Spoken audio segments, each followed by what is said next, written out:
Hey folks, it's Pastor Jennifer Hodson from Bryan Community Church. If this is your first time visiting us, welcome. We are glad that you are listening in. What I like to do here is sit down and re-record the message that I preached the Sunday before and share it with you then later in the week. And so today I am sharing with you our Mother's Day service, or this is the day that, of course, we recognize not only moms, but also all the women who have had a profound impact on our life, particularly our Christian walk. And so if you're a mom or if you are somebody who is a mother figure, thank you for all that you do. And so I started off the sermon doing something a little crazy. So I asked for a volunteer, particularly a male volunteer. And the congregation unanimously thought that my husband should be the volunteer. And anyone who knows him could tell you that he is not one to get in front of a lot of people. But they chased him down quite literally, and Ryan came to the front of the church. And so I don't know if you've seen this on social media, but I thought we would act it out as a group, and I bought a watermelon and some saran wrap, and I asked Ryan to put this watermelon on his belly, and we wrapped it around. I'm going to try to show you a picture here on my phone if you can see. So here we have Ryan walking around with a watermelon wrapped on his belly with saran wrap.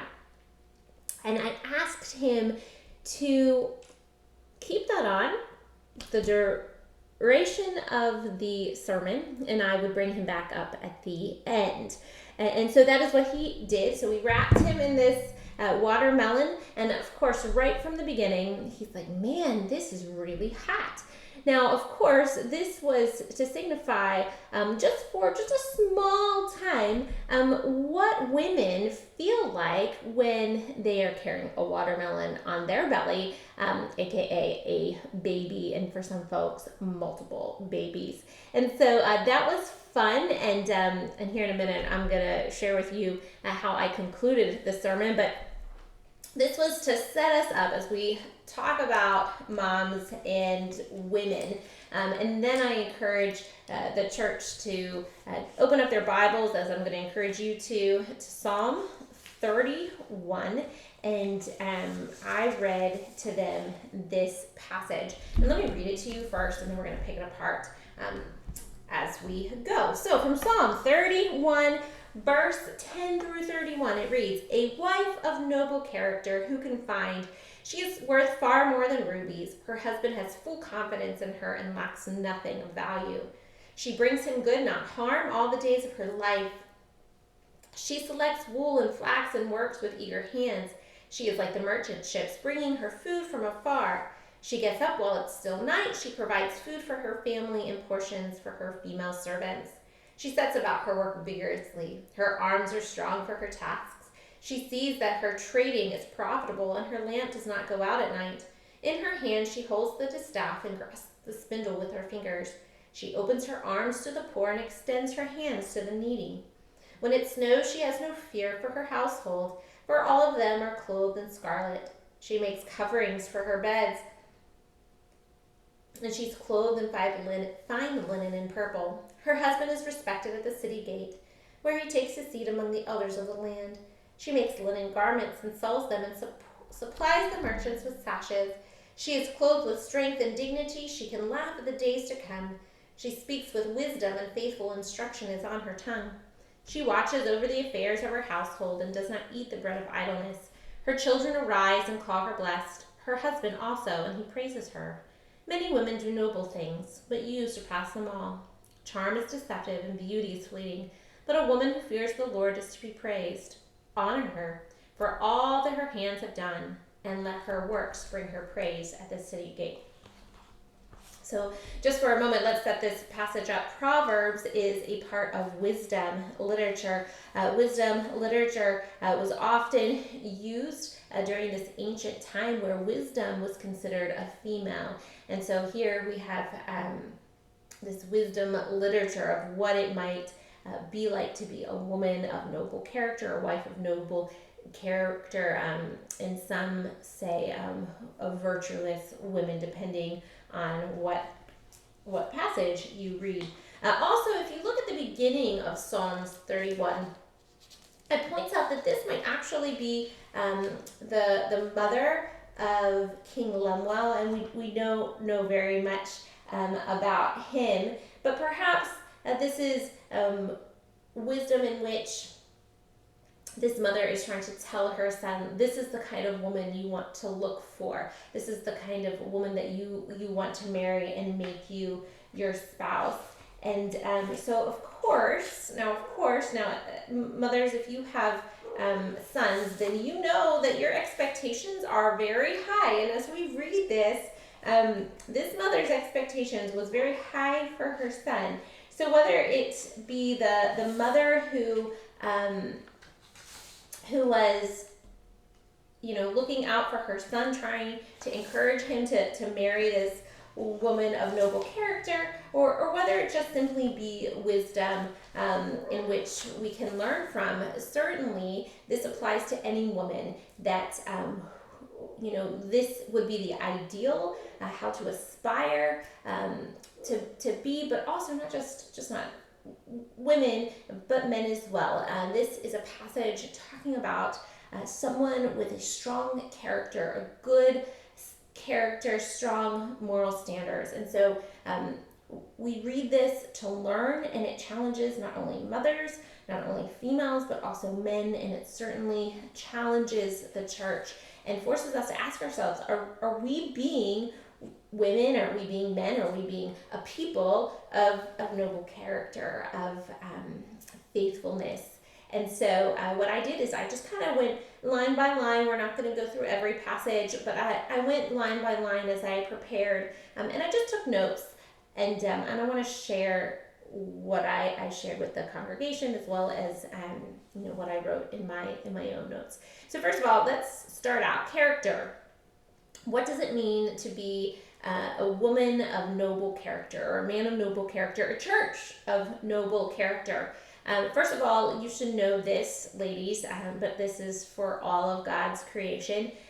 We are told that you are worth more than rubies, and rubies back then were the equivalent of diamonds.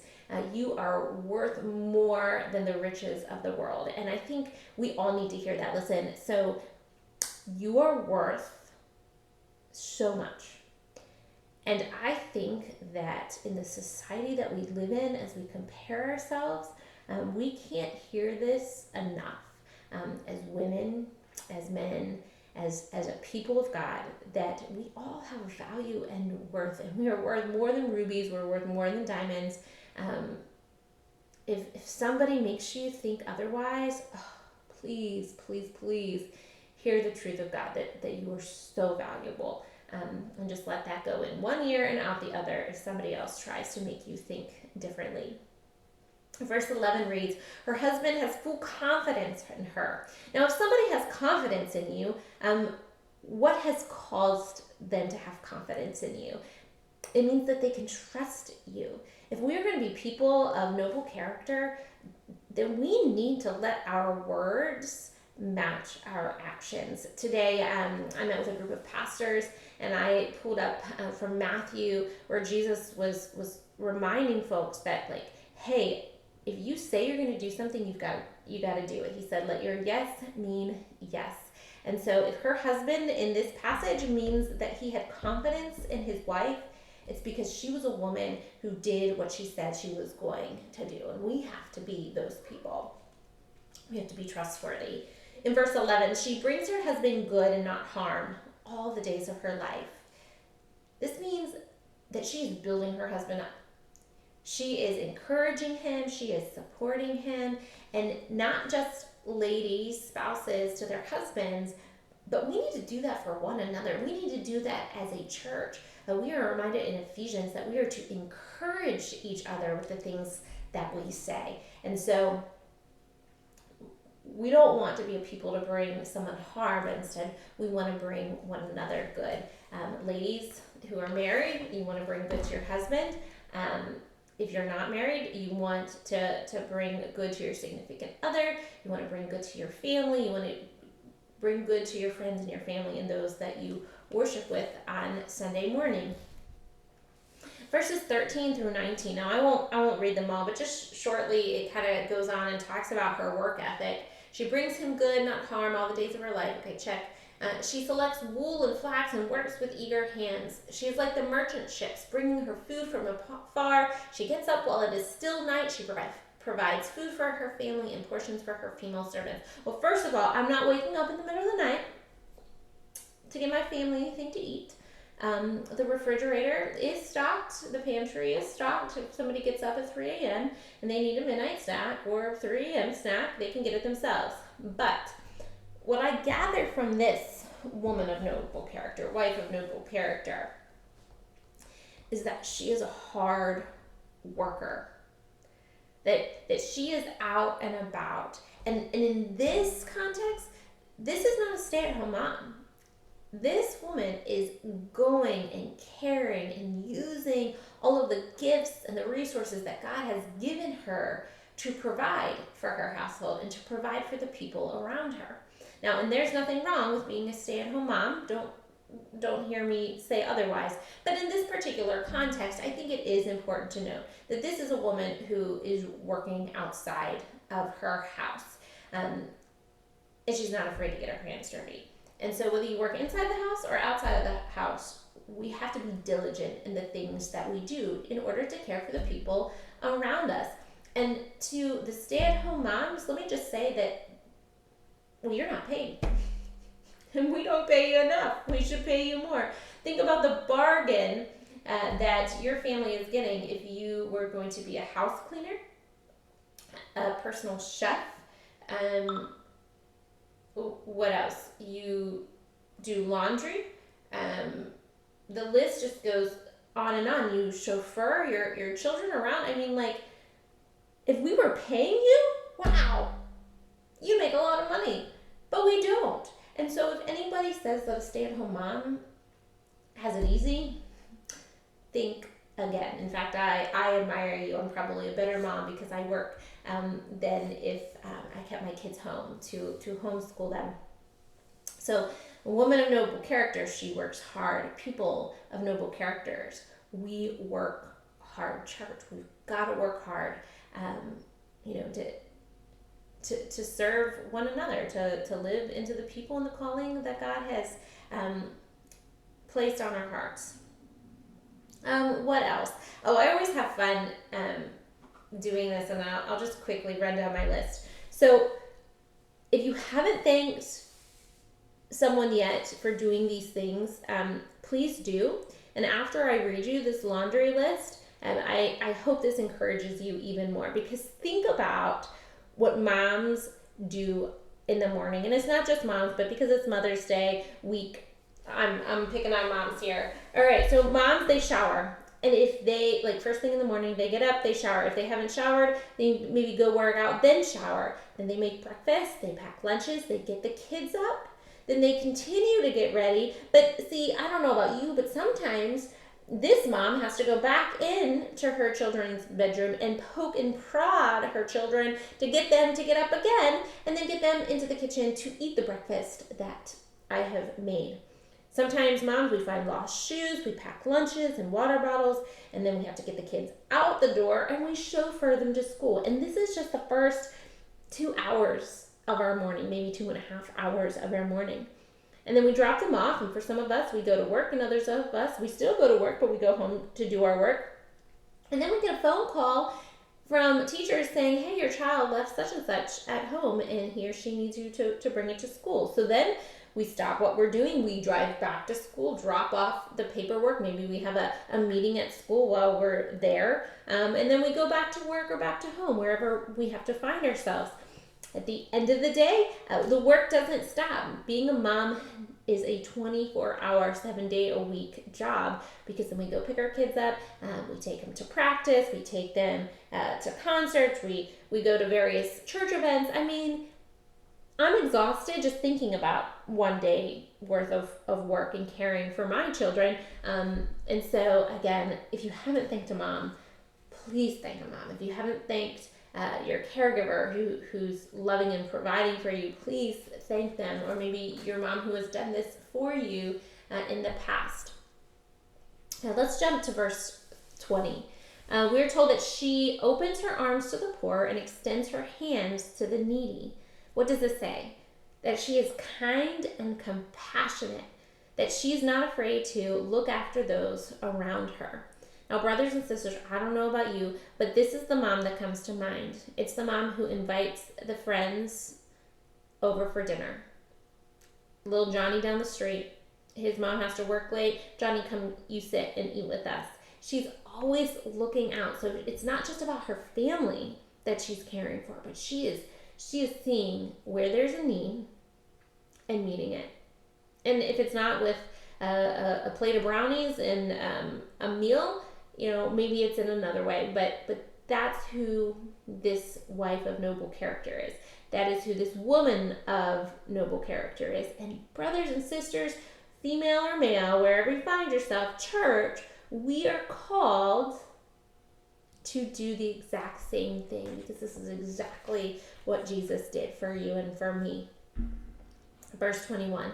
When it snows, she has no fear of her household, for all of them are clothed in scarlet. This woman is resourceful. She is forward-thinking. She knows that she must plan, organize, stash away money and goods for the future. So husbands or friends, if you're wondering why mom is spending $400 and $500 at Sam's or Costco or whatever large bulk distributor is in your neighborhood, this is why. Because she's thinking ahead, and she's thinking about, what other lunches am I going to have to pack? What other meals am I going to have to pack? What are we going to be doing in the next few months, so that I can prepare and store up and take care of myself, when bad weather hits, or, just when things get busy. She makes sure that she has what she needs to care for those around her. And then we jump to verse 28 through 31. This is where we are told that her children arise and call her blessed. Her husband praises her. Many women do noble things, but you surpass them all. Charm is deceptive and beauty is fleeting, but a woman who fears the Lord is to be praised. Honor her, for all of her hands have done, and let her works bring her praise at the city gate. Again, think about all that your mothers do for you. All of those incredible, important women in your life. Thank them. Thank them if you're their child. Thank them if you are their spouse. Thank you if you are their friend. Thank you. Thank them for all that they do. We have to honor the women in our lives, and we need to stop and see all that they're doing. We often take folks for granted, and we don't want to do that. We don't want to do that at all. And brothers and sisters, like I said earlier, I know that this is an ideal woman, and there is no perfect person. So ladies, if you think that you need to live up to some kind of standard and get it all right all the time, you don't. Offer yourself grace. And brothers and sisters, if you are putting these expectations that that he or she is just never going to meet, stop.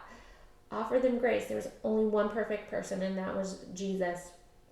This is just the ideal, right? This is what we're trying to strive for, to live for, so that we can be good men and women of strong characters. I wrote on my door on a post-it note, a sticky note once, I wrote, some days you will spill your coffee. And some days I spill my coffee. And some days we're not going to get it right all the time. I get it wrong a lot. So offer yourself grace. Offer others grace. I think we could do a little better job of that too. We don't know what another mom is going through. We don't know what another person is going through, which is where I concluded my sermon. So Ryan, for the last 20 minutes of the sermon, he was sitting in the back with his watermelon baby on his belly. And I made him come to the front, and then I asked him, what does this feel like? And he says, my back hurts. And he says, it's really hot, and it's really uncomfortable, and it's really hard to sit down, and it's really hard to stand up. And I said, yeah, this is what moms go through who carry a child 9 months. And, I use that as a moment to remind folks that unless we've carried a child full term, we don't know what it's like. And even if we have carried a child full term, each woman's pregnancy is different. And so it's really just a reminder that in life, everybody walks their own path. And unless we're in that person's shoes, we won't know what it feels like to be that mom, to that family, to be that wife, to that spouse. And so it was just a moment to say, you know what? We can offer ourselves and others a little more grace when we just simply stop and see them as a person that God has created, to come alongside of them, to stop and to listen and to know what it's like to be a mom, or what it's like to be a dad, or what it's like to feel the pressures of providing for a family, or the pressures of raising children. And this was just kind of a neat illustration. We had a lot of fun on Sunday. We laughed a heck of a lot as we were trying to put that watermelon on Ryan's belly, and as we were trying to take it off. But in seriousness, it was just a good day to reflect on what it means to be a person who's faithful, who works hard, and who makes their words meet their actions. And I think this is the goal that we strive for, whether we're mothers or whether we're sisters or just friends and family and church members, that this is the people that we're called to be. And let's just try and strive. We're not going to get it right. We're not perfect. But to be people of noble character, well, it's got to start somewhere. And I think it starts here in the Word. And so let's learn from this woman of noble character and see where God leads us in our life. Brothers and sisters, thanks for joining us. And I pray you are well.